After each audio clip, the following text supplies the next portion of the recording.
they both better survive. Hi guys, it's Renee and welcome back to my channel, and today I'm reacting to the final episode of Meet You at the Blossom. I can't believe it's finally here. I'm nervous and excited, but I hope you guys will enjoy it. I do want to apologize if you hear the sound of my fan in the background. It is so unbelievably hot right now that I just can't function if it's off, so I hope you guys won't mind. But before we do get into it, I just want to say a quick massive thank you to my amazing patrons and channel members, and if you're interested in joining either of those for uncut and exclusive reactions, links will be in the description below, along with my social media, my PO box, and if you want to subscribe, that's always greatly appreciated. But now without further ado, let's get into today's video. Okay, so that is the end of the episode. That's the end of the series, and that was amazing. Was it a perfect show? Unfortunately not. But oh my goodness, this final episode, I loved it. I loved it so much. I do want to talk just a little bit about how I feel they could have made it just a little bit better in my opinion, but I first just want to go on about the good things about this, because that was so great. I absolutely loved where they took this final episode. I liked that we saw like Xiaobao healing again. I mentioned liking the fact that he's not suddenly just back to being the way he was before. He does have to take medicine and so on, but I think they found a happy middle with like him healing and there still being some consequences, but ultimately it's still being a happy ending. And in a weird way, I actually really like the fact that Huayan didn't go back to see his father, because it deprives his father of closure, or his non-father. I don't even really want to give him that title, because he doesn't deserve that kind of respect. But it deprives him of that closure that he sought with Huayan. And I think if he had been given that one last moment with Huayan, it would have prioritized his needs above Huayan's, which is something he's always done. So for once, actually prioritizing Huayan's needs above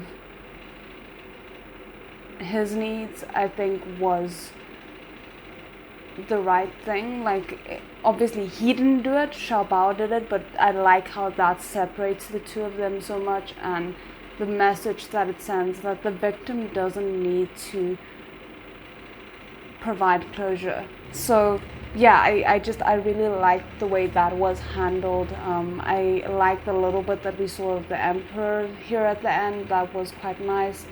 And just, yeah, the one thing that I had kind of secretly hoped for, and then the fact that they gave it, it just made me so happy, because they gave it before I could even say it. Was I had hoped the strings of the kites would snap, or that for some reason they would kind of like be set free, and then they gave that, like they discarded the kites and the kites went with the wind basically.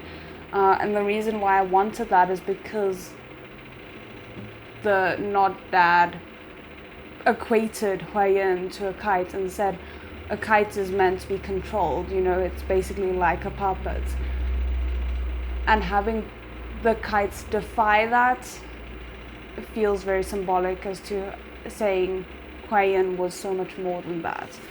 And again, I really appreciated Xiaobao's character growth throughout the series. It was absolutely amazing. I think the actor did a really good job, and this was definitely my favorite episode for both of them, because it showed how much both of them had grown because of each other, and they looked so happy and content together. And this will be where my only real critique of the series comes in, which I think unfortunately contributed to the series being very imperfect. Like this one aspect, I think, had a big effect on the series.